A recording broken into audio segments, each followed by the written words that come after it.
আবারও চলে আসলাম আপনাদের মাঝে নতুন একটি গল্প নিয়ে। তো আজকের গল্পটি একটি অদ্ভুত টাইপের ঘটনা, যা আপনাদের কাছে শেয়ার না করেই পারছি না। তো গল্পটি একটি ভাই আমাকে লিখে পাঠিয়েছেন। তো ভাই যেভাবে গল্পটি লিখেছেন ঠিক আপনাদেরকে আমি সেভাবেই পড়ে শোনাবার চেষ্টা করব। তো আমি গল্পে শুরুতে চলে যাচ্ছি। তো আমরা তিন বন্ধু দেশের স্বনামধন্য একটি মেডিকেল কলেজে এমবিবিএসে পড়তেছি। যেহেতু এটি একটি স্বনামধন্য মেডিকেল কলেজ, সেহেতু মেডিকেল কলেজের নামগুলো আমি উল্লেখ করছি না। তো আমরা তিন বন্ধু রাতে আমাদের যে মেডিকেল কলেজের মর্গটা আছে সেটার পিছনে আমাদের মাঠ। তো আমরা বরাবরের মতো প্রতিদিন ওইখানে আড্ডা দিচ্ছি। কিছুক্ষণ পর আমার এক বন্ধুর হোয়াটসঅ্যাপে ধরে, তো সে সেখানে মর্গের যে দেওয়াল ছিল সেখানে গিয়ে সে প্রস্রাব করতে যায়। তো কিছুক্ষণ পরে আবার আমার সাথে যে বন্ধু ছিল সেও সেখানে প্রস্রাব করতে, দুজনে একসাথে প্রস্রাব করতে যায়, কিন্তু আমি চাইনি, আমি ওইখানেই বসাচ্ছিলাম। তো মূলত ঘটনাটা ছিল, হঠাৎ করে কোথা থেকে জানি দু চারটে কুকুর এখানে এসে ঘেউ ঘেউ শুরু করছিল, এবং কুকুরগুলোকে দেখতে এতটাই বিভৎস কালো ছিল, এবং কেমন জানি একটু অদ্ভুত টাইপের চোখগুলো এত লালচে ছিল কুকুরগুলো দেখে আমরা কিছুটা ভয় পেয়ে যাই। কিন্তু আমাদের ক্যাম্পাসে এমন ধরনের কুকুর আর কখনো এরকম কুকুর আমরা দেখি, এত কালো, এত চোখগুলো কুকুরগুলোর জন্য অস্বাভাবিকভাবে কেমন জানি একটা রিয়েক্ট করছিল। তো যাই হোক, আমরা ওইখান থেকে চলে আসি। তো আমরা হলের ভিতর চলে আসি। হলের ভিতর রুমে এসে আমরা তিনজন একটা বিষয় নিয়ে চিন্তায় পড়ে গেলাম। তো অনেকক্ষণ এটা নিয়ে চিন্তা করার পর তারপরে অবশেষে এটা বাদ দিয়ে দিলাম একরকম। তো আমি তাদেরকে একটু বুঝিয়ে বললাম যে এটা স্বাভাবিকভাবেই নেয়, এটা সমস্যা নেই, তোরা একটু রিল্যাক্স হ, ঘুমিয়ে যা, এসব মাথা থেকে ঝেড়ে ফেলে দে। তো রাতে 2টা কি 3টা বাজে, তখন দুজনের ঘুম জনে একসাথে ভেঙে গেল। তো আমি তো ঘুমিয়ে গেছিলাম একরকম, তো আমিও তাদের সাথে সজাগ হয়ে যাই, তাহলে তিনজনের ঘুমিয়ে একসাথে ভেঙে গেল আর কি। তারপর তাদেরকে জিজ্ঞেস করলাম যে কি ব্যাপার ভাই, তোদের সাথে কি হলো যে তোরা দুজনেই একসাথে চিল্লাইয়া উঠলি?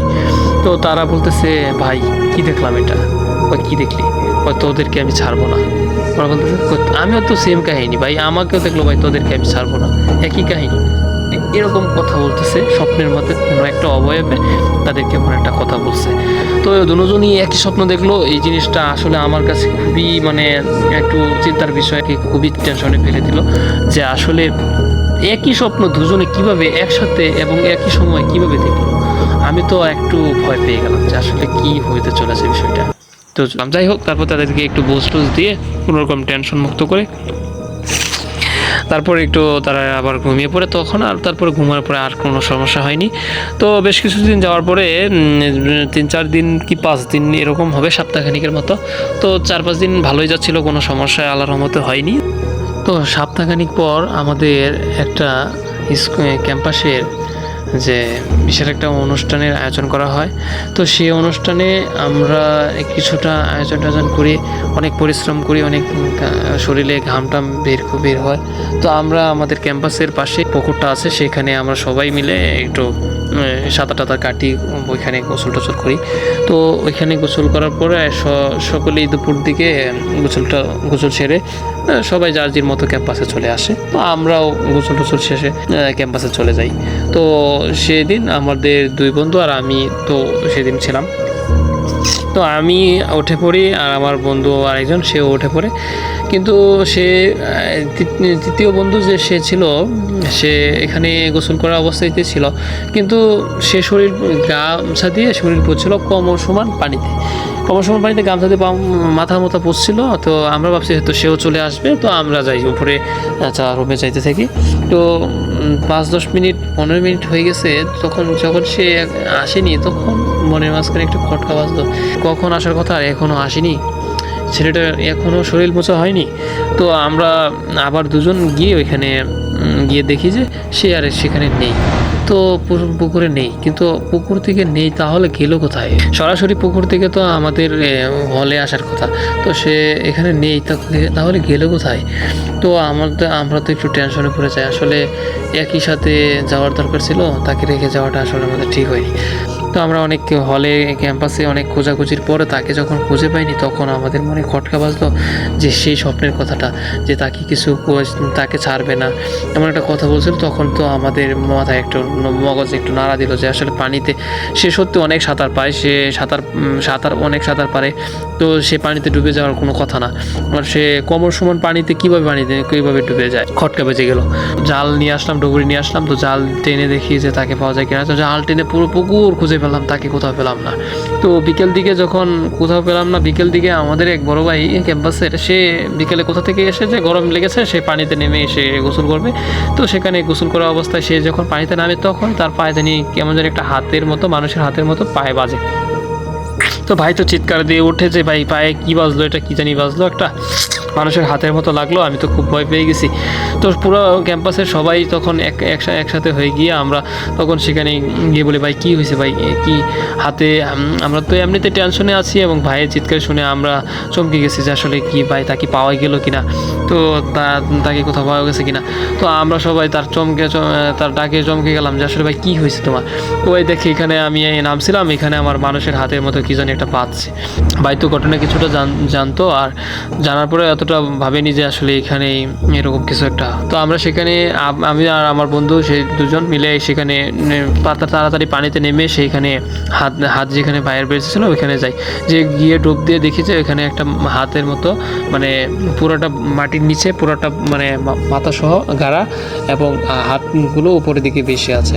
তো আমরা সে হাত ধরে উপরে টানার জন্য অনেক চেষ্টা করি, কিন্তু আসলে মাটিতে পুরোটা বডি যত ঘেরে গেছে মাটির নিচে, আসলে মানে তাকে এমনভাবে মানে ইচ্ছা করে গাড়া হয়েছে সেখানে, এটা মানুষের পক্ষে কোনোভাবে সম্ভব না, এটা আপনি বুঝতেই পারছেন।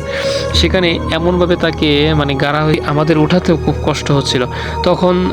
তখন হস্টেলের সবাই আমরা এখানে নেমে অনেক কষ্ট করে তারপর মাটির নিচ থেকে টেনে তোলার পরে দেখি পুরো শরীরে মাটি লেগে আছে, কিন্তু ভাই তার তো জীবনটা আর নাই।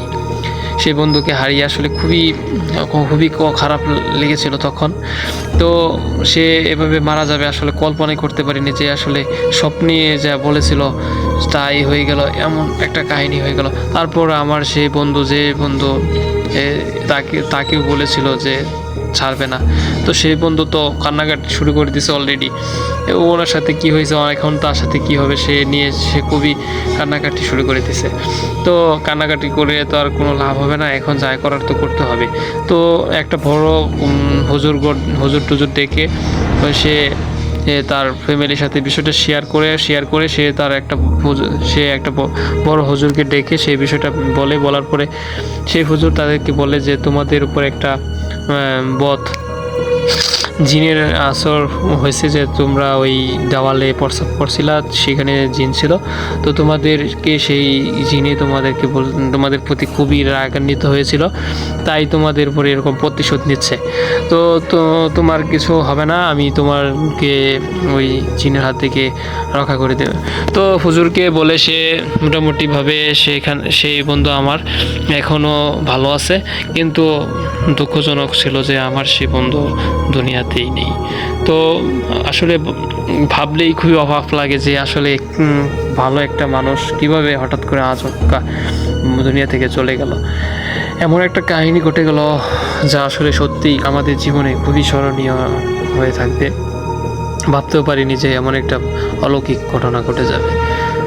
তো বন্ধুরা, আপনারা তো ঘটনাটা শুনতেই পেলেন, জানি না আপনাদের কাছে ঘটনাটি কেমন লেগেছে, অবশ্যই কমেন্টে জানাবেন। যদি গল্পটি আপনাদের কাছে ভালো লেগে থাকে তাহলে অবশ্যই আপনাদের কাছে আরও নতুন গল্প নিয়ে আসব। তো গল্পটি আমার কাছে বিশ্বাসী হয়েছে, কারণ এমন গল্প আসলেও হয়, অনেক দুষ্ট জিনের কারণে অনেক মানুষের সাথে ঘটে, যা আসলে আমরা প্রায়ই শুনতে পাই এরকম ঘটনা। তো এরকম ঘটনা যদি আপনাদের কাছে থাকে তাহলে অবশ্যই আমাদের ভিতরে পেজে আপনাদের গল্পগুলোকে অবশ্যই ইমেল করে বা আমাদের যে পেজ আছে পেজে আপনারা মেসেজ করে জানাতে পারেন। তো আমরা আপনাদের গল্পগুলোকে অবশ্যই আমাদের পেজে আপলোড করব। তো বন্ধুরা, ভালো থাকবেন, ভুতুড়ে আড্ডায় নিয়মিত থাকবেন। তো আবার দেখা হবে।